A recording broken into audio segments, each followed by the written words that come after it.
Sobre o livro, no livro de Romanos, onde vamos meditar, mas não só meditar, mas também sair daqui praticante dessa palavra. Né? Isso que me aquece, é isso que torna mais edificante em nossa vida, é essa palavra. É a palavra que nos conforta, é a palavra que nos alimenta, é a palavra que nos guia, é a palavra que nos tira do poço, é a palavra que nos cura, é o poder da palavra, que é a vontade de Deus em nossas vidas. Está lá em Romanos, capítulo 12, versículo 1 ao 2, que vai dizer assim, rogo-vos, pois, irmãos, pelas misericórdias de Deus, que apresenteis o vosso corpo por sacrifício vivo, santo e agradável a Deus, que é o vosso culto racional. E não vos conformeis com este século, mas transformai-vos pela renovação de vossa mente, para que experimenteis qual seja a boa, agradável e perfeita vontade de Deus. Amém. Senhor, esta é a tua palavra, uma palavra que vai e não volta vazia. É uma palavra edificante, uma palavra que nos traz não só reflexão, mas mudança no nosso pensamento, que nos gera consciência, e é por isso que amamos a tua palavra, porque a tua palavra, Senhor, edifica, a tua palavra nos guia, a tua palavra nos mostra o caminho, e dentro deste caminho, a tua palavra sempre vai nos santificando, em tempo em tempo. E é por isso que te glorificamos nesta manhã. Somos gratos a ti. Seja, Senhor, a tua vontade feita em nossas vidas. Amém. Bom, o tema desta mensagem, estudando um pouco em casa, vendo a necessidade de alguns momentos que nós passamos. Eu me lembro que há muito tempo atrás, né, eu nasci num berço de uma família evangélica. Isso é muito gratificante, graças a Deus por isso. Só que quando eu me converti, eu sempre me perguntava, né? Eu me lembro que eu subia, né, eu morei um bom tempo, nasci no interior do Rio de Janeiro, em Barra do Piraí. Então eu lembro que eu subia para a laje da minha casa, né? E lá era mais 11 e pouca, sempre era assim, né? Na minha adolescência, eu subia, ficava olhando as estrelas e eu começava a conversar com Deus. Eu falava: Deus, o que o Senhor quer para mim? E eu falava: Deus, se apresenta para mim, fala comigo, eu queria saber a tua vontade, né? Então se revela para mim. Eu falava com Deus. Aí, engraçado que quando a gente está nessa caminhada, quando você recebe o Senhor como único Salvador, o suficiente da sua vida, é claro que Ele é o único suficiente de nossa vida, e você começa a fazer alguns testes, né, com Deus, e aí você fala: não, se o Senhor quer que eu faça assim, mova essa estrela ali, só para eu entender que se é isso mesmo, me confirme. E era assim que eu conversava com Deus na laje da minha casa.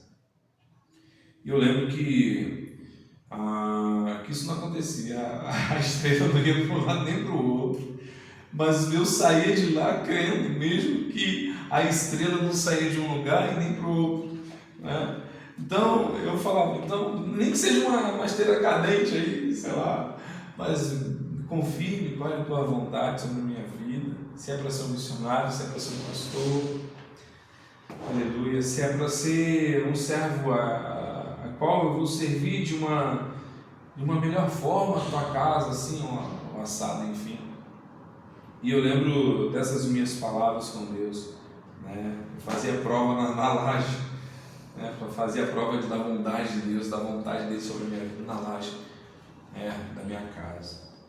Então o tema veio justamente lembrando aquele meu passado e também vendo algumas questões que eu vejo os jovens muitas das vezes passando, mas também tem pessoas, né?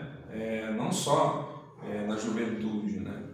Mas na tua maturidade, que muitas das vezes pergunta: qual é a vontade de Deus para a minha vida? Às vezes está no chuveiro, dentro de casa, conversando num gabinete com um pastor ou com um amigo, então até no espelho falando: homem, qual é a vontade de Deus para a minha vida? E esse é um dos assuntos que está no centro da experiência cristã, é a vontade de Deus. Logo após que muitos recebem o Senhor, né, como Cristo o escolhe, né, deseja saber qual é a vontade de Deus para a vida dela. Isso porque eu, você, né, e qualquer pessoa, quando se converte, diz: e agora? O que Deus quer de mim? Ou ainda, o que Deus quer que eu faça? Né? Ou qual é o propósito pelo qual Ele me chamou, Ele me salvou, Ele me tirou das trevas e me trouxe para a luz? Existe um propósito e eu quero saber qual é esse propósito. E sempre tem alguém que lhe diz, né, quer dizer alguma coisa, né, com Deus, tentando chamar a atenção de Deus e falar: foi a vontade de Deus que me colocou aqui? Será que é a vontade de Deus, né, que eu faça isso ou aquilo? E as perguntas sempre continuam, né? E você se pergunta: qual é o meu destino? O meu desígnio? O meu dom, a minha vocação, o meu chamado ao ministério? Parece que ele vai até falar no final, né? Hoje, no Globo Repórter. Está aparecendo até isso. Mas na realidade, nós buscamos a Deus. E muitas das vezes de joelho pedindo a Deus uma direção para saber qual é a vontade. Então, buscar isso é algo muito natural. E é assim porque não queremos nos sentirmos inúteis no reino de Deus. Desejamos estar incluídos em um propósito superior. E aí eu fico imaginando um trabalhador que no seu primeiro dia de trabalho não lhe apresentam coisa alguma para fazer. Isso é normal. E ele fica o dia inteiro olhando para o teto de uma sala ou então para a frente de uma tela de computador, esperando que alguém lhe pague uma missão, esperando alguém apresentar alguma coisa para ele fazer. Isso é muito ruim, pois já aconteceu isso comigo. Você entra com uma empresa e às vezes você fica parado esperando algo para você fazer, uma tarefa naquele dia. E você olha para um lado, tu olha para o outro, e tu vê alguém trabalhando e reunião, aquela coisa toda. E aí você sempre espera alguém falar com você: faça isso. E isso acontece às vezes no primeiro dia, às vezes no segundo, muitas das vezes no terceiro, e assim vai. Quão profundo é o seu sentimento de inutilidade, de baixa autoestima, ficar parado e ocioso, sem saber o que fazer, não é natural do ser humano. Não é natural. Tanto é que a Bíblia fala para o quê? para a gente aprender com as formigas. Quem é preguiçoso tem que aprender com as formigas. Caso tenha se identificado com o que falei aqui agora, certamente essa mensagem é para você. Você está no lugar certo, no tempo certo, no dia certo, e Deus hoje, através de sua palavra, vai mostrar aquilo que Ele tem para a sua e para a minha vida. Muitos procuram a vontade de Deus. Diversas pessoas dizem estar procurando a vontade de Deus. Vive tentando encontrá-la em algum lugar secreto, quase inalcançável. Outros agem como que se a vontade de Deus estivesse perdida em algum lugar do universo. Mas a boa notícia é que a vontade de Deus não está escondida, aleluia. Ela está bem na nossa mão, ela está bem na nossa frente. E é isso, e sobre isso que quero aqui tratar agora. Gostaria de falar, em primeiro lugar, o que alguns pensam ser a vontade de Deus.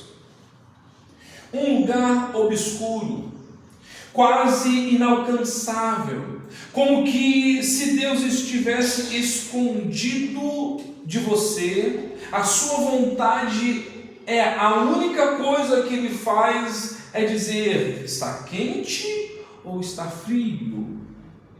Então, com um mapa nas mãos, nós temos algo aqui para, como se tivesse que achar a vontade de Deus, buscar a vontade de Deus. É como se você estivesse buscando em algum lugar, como quem procura um tesouro escondido.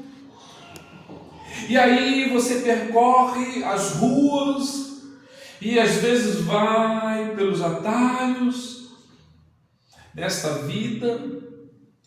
E aí, às vezes, você não consegue encontrar esse tesouro escondido. Talvez você pense que seja alguma coisa indesejável, e alguns chegam a pensar que a vontade de Deus é a coisa mais indesejável do mundo. Acredito que a vontade de Deus é como uma dieta. Você só pode comer o que tiver o gosto ruim. E sem ter gosto. E às vezes então a vontade de Deus parece ser como essa dieta. É como se você estivesse passando por uma prova. Então, se você passa por uma prova, você acaba dizendo: essa é a vontade de Deus. Muitas pessoas hoje em dia eu penso que, olha, eu tenho que passar pela prova para saber qual é a vontade de Deus. E assim então a vontade de Deus parece ser tudo o que você não quer que Deus venha fazer na sua vida. Porque quando você olha a vontade de Deus e quando você vê uma dieta como essa, parece que Deus é um desmancha-prazeres. Ele olha e diz: aquele ali está se divertindo muito, vou lá estragar a festa dele. Peguem-no, estraguem a festa dele. Como se Deus quisesse tornar a vida sombria, dolorosa, triste e dura para mim e para você. E tem pessoas que pensam assim, é fato. Parece que a vontade de Deus é como um bilhete de loteria em que apenas alguns ganham. E se você ganhar, se torna muito, mas muito abençoado.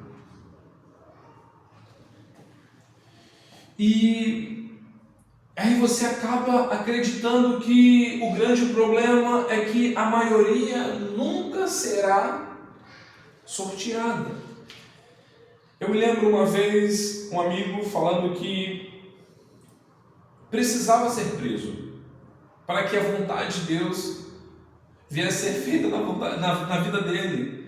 Porque ele via que os maiores testemunhos que ele escutava eram de pessoas que já foram presas, eram de pessoas que fizeram coisas horríveis e foram presas, depois dali conheceu dentro da prisão a Cristo e saiu de lá, e graças a Deus por isso, convertido. Então aquelas pessoas contavam seus testemunhos e ele achava que aquilo, ele precisava passar por aquilo, porque se ele passasse por aquele sofrimento, ou então fazer alguma pessoa sofrer, ia ser preso lá, ele ia conhecer mais a Deus, porque só tinha que ficar lá preso, não tinha mais nada para fazer, ficava lendo a Bíblia, orando, aquela coisa toda, e saindo dali seria um grande pastor, um grande pregador.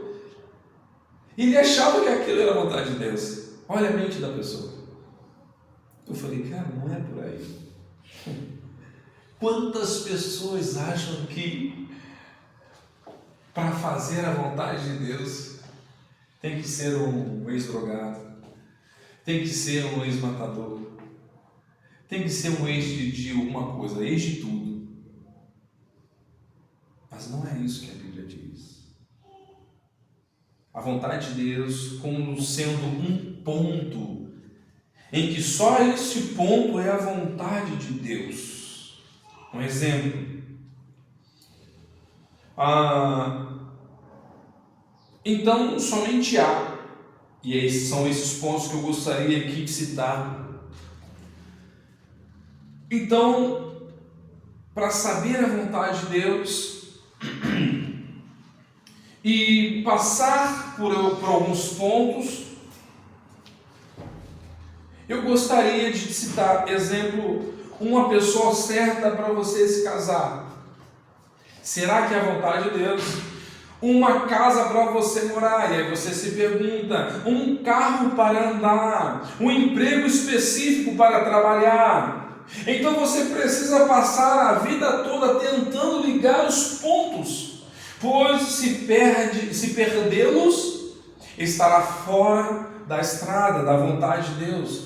Há pessoas que pensam que a vida toda passam a vida toda tentando descobrir os códigos secretos de Deus.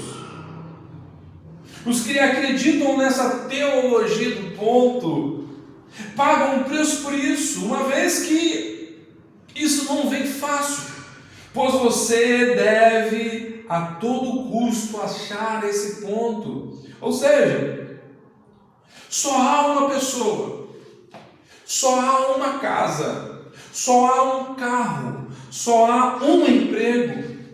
Mas essas pessoas, mesmo quando encontram este ponto ou esses pontos, se perguntam se não havia um ponto melhor em outro lugar. E mesmo depois de encontrar o suposto ponto, ou a suposta vontade de Deus, as frequentes perguntas são: será que essa era a pessoa certa? Quantos casamentos, dentro de casamento, às vezes no meado do tempo, ou ele ou ela começa a se perguntar: olha só, será que era ela mesmo? Será que era ele mesmo? E você já está casado 15 anos com a pessoa, ou 10, enfim, ou 1 ano. E aí você se pergunta: será que essa era a pessoa certa? Será que essa era a casa certa, Deus? Estou aqui, mas será que era? Eu orei tanto, comprei, e será que era? Será que esse era o carro certo?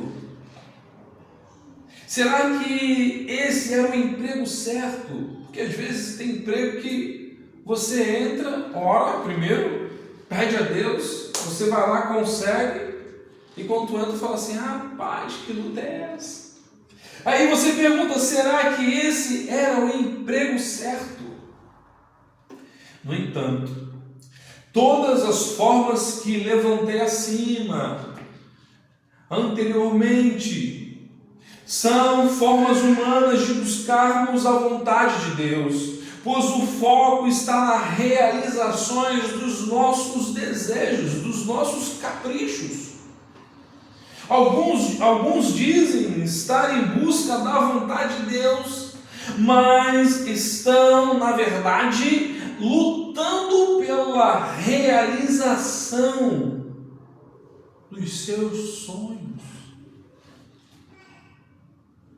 Portanto, a verdadeira busca deve levar em conta a palavra de Deus, pois ela é o norte, ela vem nos guiar, ela é a nossa bússola, ela é o centro, ela é a seta que indica para os salvos.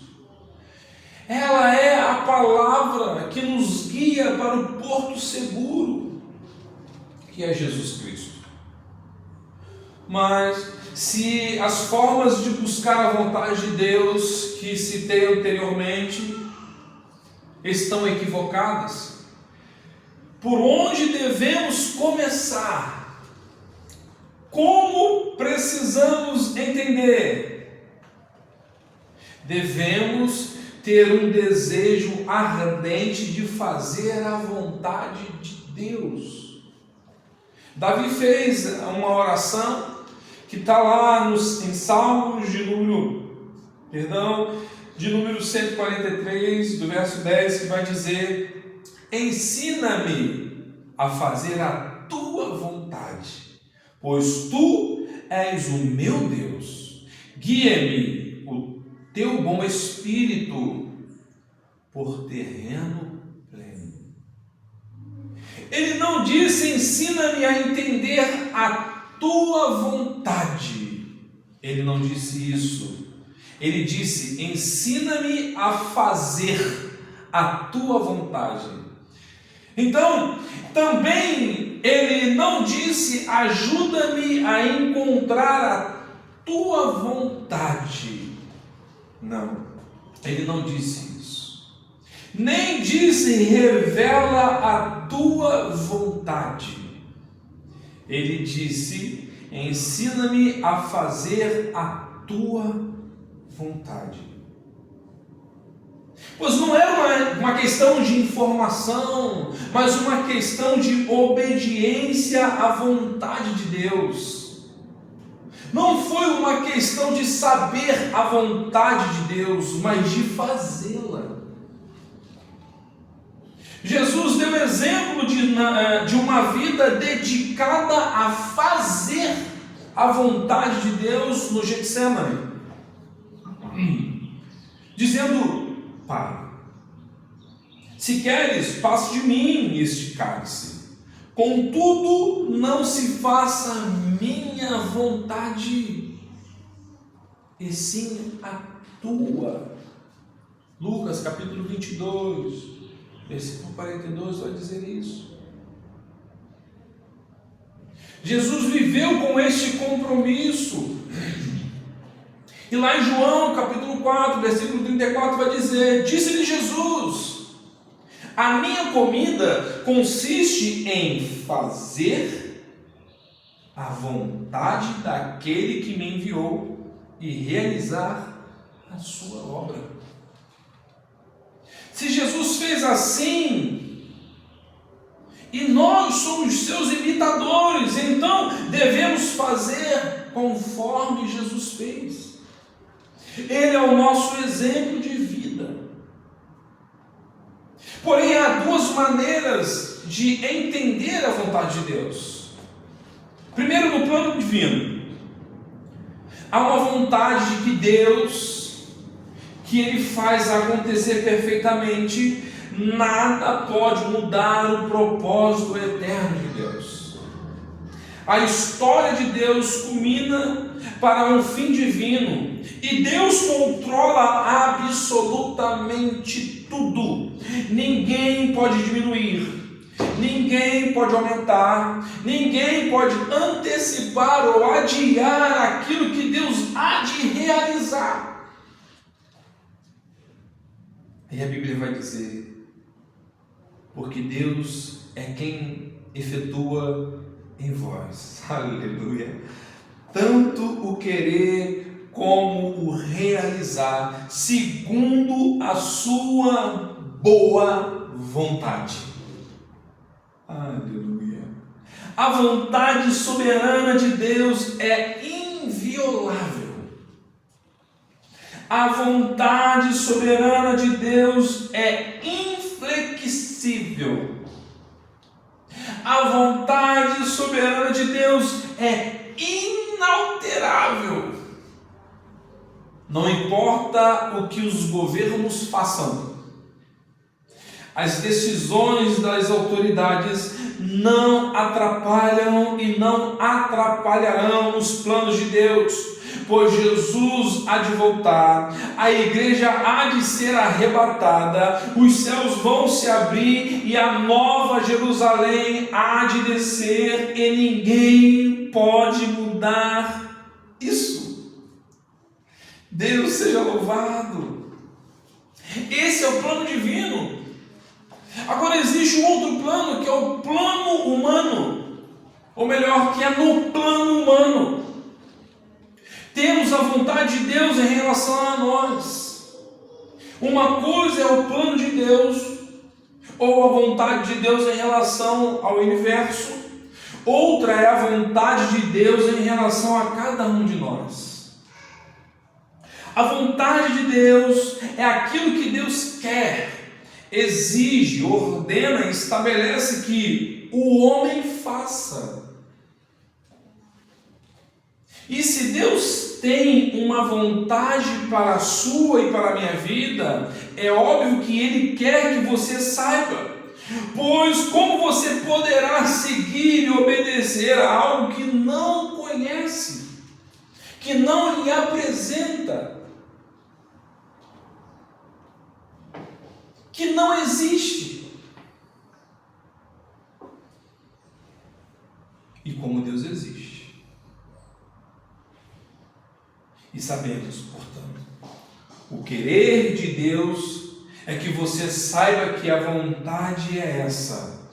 Ele não iria colocar isso obscuro. Uma vez que Ele quer que você faça o que Ele exige. Vale ressaltar que Deus quer muito que você soubesse que Ele gravou a sua vontade com letras eternas.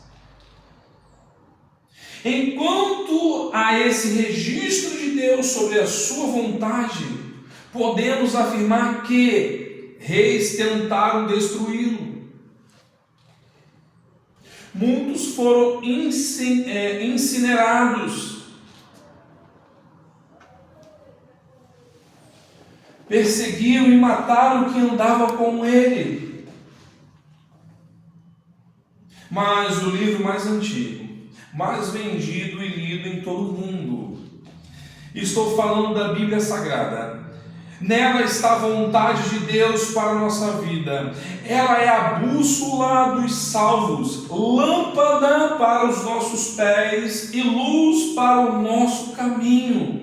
Se a vontade de Deus está na palavra de Deus, então sejamos o que ela diz sobre nós e a vontade de Deus para a nossa vida.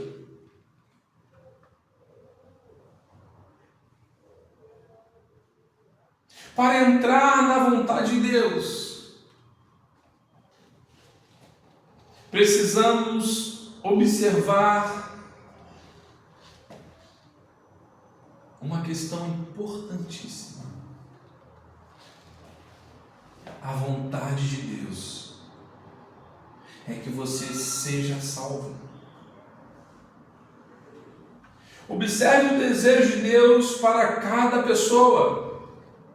Isso está lá em 1 Timóteo, capítulo 2, versículo 3 ao 4, que vai dizer: isto é bom e aceitável diante de Deus, o nosso Salvador, o qual deseja que todos os homens sejam salvos e cheguem ao pleno conhecimento da verdade. Na salvação, a vontade de Deus, quem não veio ainda a Cristo em verdadeiro arrependimento dos seus pecados, certamente está longe e fora da vontade de Deus. Há pessoas que não têm nem certeza da salvação, que é o primeiro passo para entrar na vontade de Deus, mas querem viver a vontade de Deus para as suas vidas.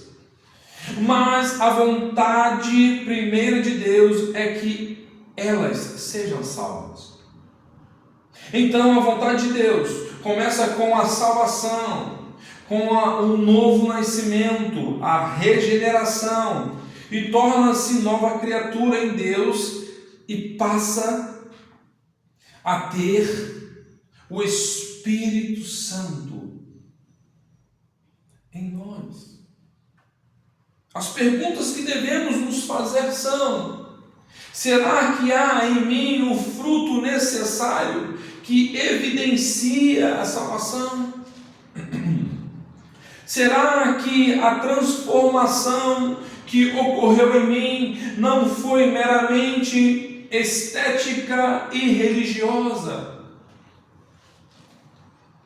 Há um desejo crescente em mim por conhecer as verdades eternas. Eu realmente amo a Deus e odeio o pecado? Essas são as perguntas que podem ser feitas reveladoras e pode me mostrar que não nasci ainda do Espírito de Deus, que esse é o verdadeiro milagre da salvação operado em nós, quando nós nascemos do Espírito de Deus. Mas quanto a isso, você pode hoje mesmo ser salvo e entrar na vontade de Deus. Basta dizer: eu quero, Senhor, revela-te a mim hoje. Seja você que estiver escutando esta mensagem,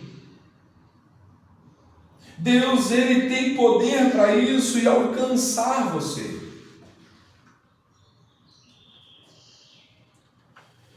Por esta razão, vai dizer a palavra de Deus: não vos torneis insensatos, mas procurai compreender qual a vontade do Senhor. E não vos embriagueis com vinho, do qual há devassidão, mas enchei-vos do Espírito. A vontade de Deus é que você seja cheio do Espírito Santo.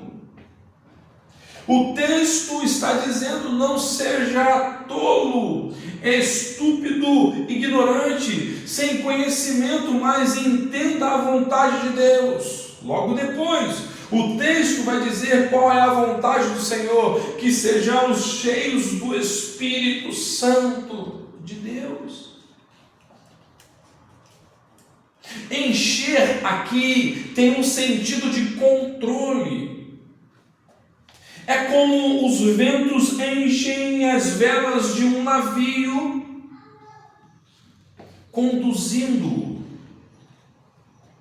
Aqui também é feita uma analogia dos efeitos do álcool com o controle do Espírito em nossas vidas.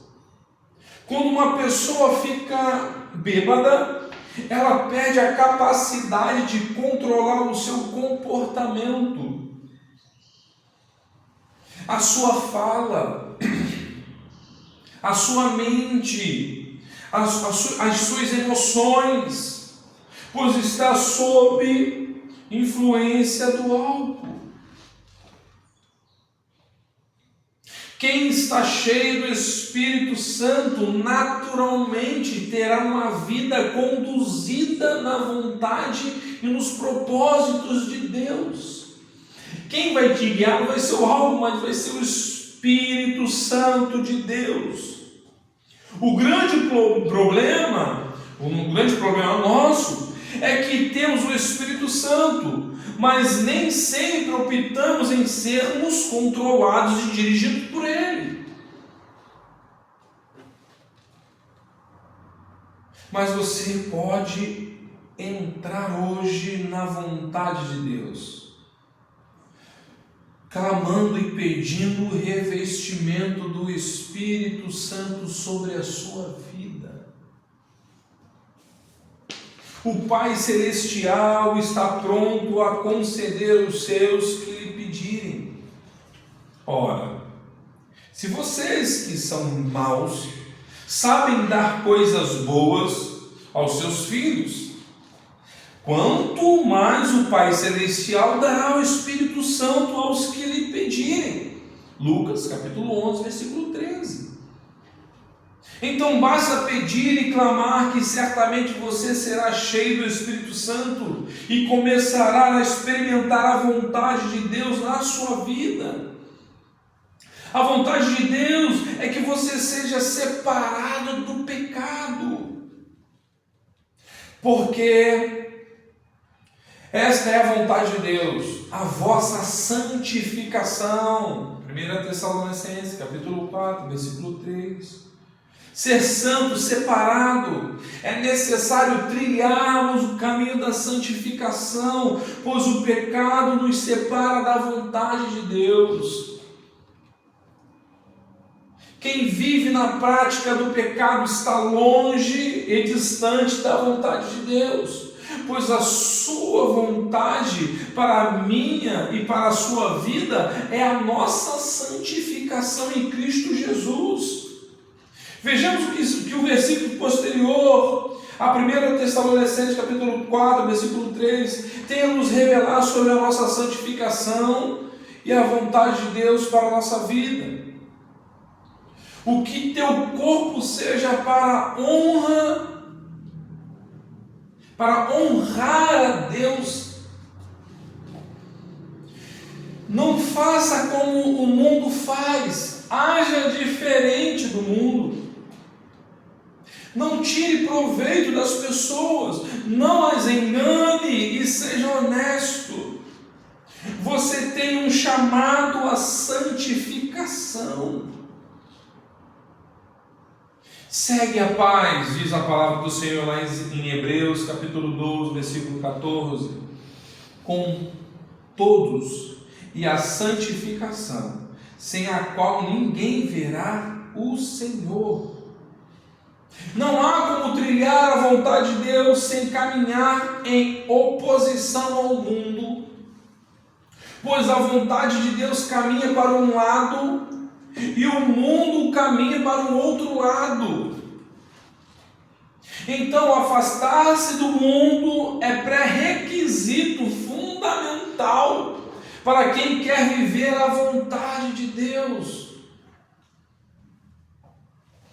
A vontade de Deus não está escondida, mas está clara e é revelada na Bíblia Sagrada, é a nossa santificação. Se você e eu estivermos seguindo a vontade de Deus que está revelada nas Escrituras, então estamos na posição certa para viver a vontade de Deus. E aí você vai ver em Romanos 12, do 1 ao 2, no capítulo 12, versículo 1 ao 2, rogo-vos, pois, irmãos, pelas misericórdias de Deus, que apresenteis o vosso corpo como um sacrifício vivo, santo e agradável a Deus, que é o vosso culto racional. E não vos conformeis com este século, mas transformai-vos pela renovação da vossa mente, para que experimenteis qual seja a boa, agradável e perfeita vontade de Deus. Aleluia. Então, para que eu possa experimentar a boa, perfeita e agradável vontade de Deus, preciso me apresentar como um sacrifício vivo, santo e agradável no altar, e não me conformar ou tomar a forma deste mundo.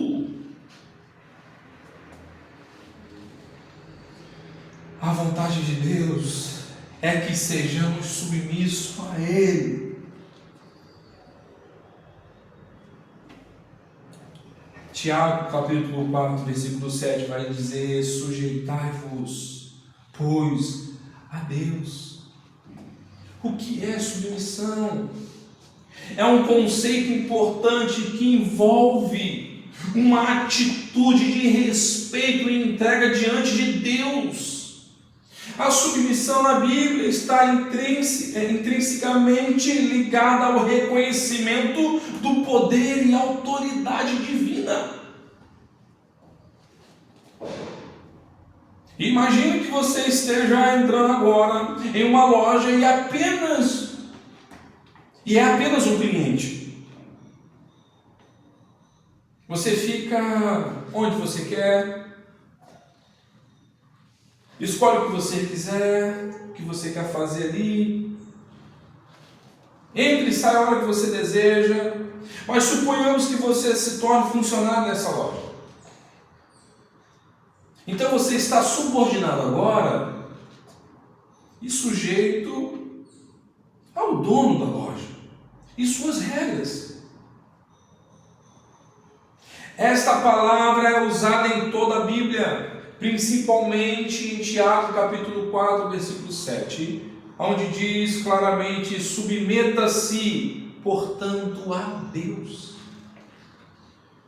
Submeta-se, portanto, a Deus. O que significa submeter-se a Deus? É porque eu deveria me submeter. Que benefício prático isso tem? Para responder a essa pergunta, devemos olhar para os versículos anteriores, e é por isso que a palavra portanto está lá. Tiago capítulo 4, versículo 1 ao 6 vai dizer: de onde vêm as guerras e pelejas entre vós? Porventura não vem disto, a saber dos vossos deleites, que nos vossos membros guerreiam? Cobiçais e nada tendes, matais e sois invejosos, e nada podes alcançar. Combateis e guerreais, e nada tendes, porque não pedis. Pedis e não recebeis, porque pedis mal, para que gastardes em vossos deleites. Adúlteros e adúlteras, não sabeis vós que a amizade do mundo é inimizade contra Deus? Portanto, qualquer que quiser ser amigo do mundo constitui-se inimigo de Deus. Ou cuidas, vós que em vós diz a Escritura: o Espírito que em vós habita tem ciúme? Antes ele dá maior graça, portanto diz: Deus resiste ao soberbo, mas dá graça aos humildes. Sujeitai-vos, pois, a Deus, resisti ao diabo, ele fugirá de vós. Porque devemos nos submeter a Deus, para vencermos os nossos desejos interiores, que nos impedem de estarmos alinhados com os desejos de Deus. Para vencermos os nossos desejos interiores, que nos impedem de estarmos alinhados com os desejos de Deus. Os nossos próprios desejos se encontram em oposição aos dos outros. Então surgem conflitos. Mas quando me submeto a Deus e quando a outra pessoa se submete a Deus, ambos somos colocados no mesmo caminho. Nesse sentido, o conflito desaparece. Os conflitos desaparecem. Pedimos errado. Pedimos coisas que nos satisfarão, em vez de pedir coisas que sejam a vontade de Deus, o desejo de Deus. Mas quando me submeto a Deus, a vontade de Deus passa a ser a minha vontade. E o querer de Deus passa a ser a minha oração. A amizade do mundo é inimizade com Deus. É é adultério espiritual.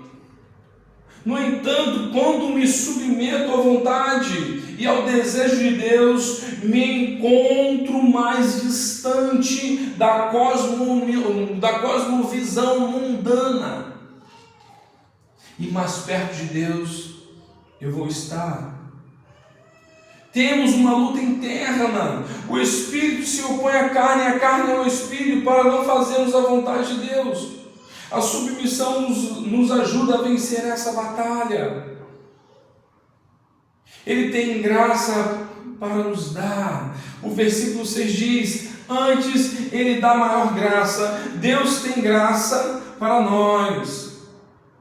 Deus tem graça para nos ajudar a ter sucesso na vida cristã, se nos submetermos somente a Ele. O orgulho atrapalha o meu caminho, resistindo a Deus, me afastando dele. O versículo 6 diz que Deus resistirá àquele que o resistir, mas os humildes que é interessante, me colocar abaixo de Deus, submisso a Ele, sujeito a Ele, e permitir que Ele me guie e me direcione as decisões em minha vida. O que temos quando nos humilhamos? O versículo 6 diz graça, e o verso 10 diz que Ele nos levará para onde deveríamos estar. Humilhai-vos na presença do Senhor e Ele vos exaltará. Aleluia. Então, a vontade de Deus é que você seja grato por tudo. Em tudo dai graças, porque esta é a vontade de Deus em Cristo Jesus para convosco. Pelas lutas, pelas vitórias, pelas dores e pelas alegrias, devemos sermos gratos a Deus por tudo. Devemos sermos gratos a Deus por tudo. Gratidão nos leva a um nível de confiança que está acima das tempestades, das tribulações de nossas vidas. E aqui eu quero concluir. Então, qual é a resposta que eu posso ter sobre a minha vida? Se você está salvo, santificado, cheio do Espírito Santo, da presença de Deus, submisso, e se você é agradecido a Deus, não importa o que você venha, não importa o que você venha, como você veio, o que importa é você sair daqui com a mentalidade de estar pronto a entender a vontade de Deus.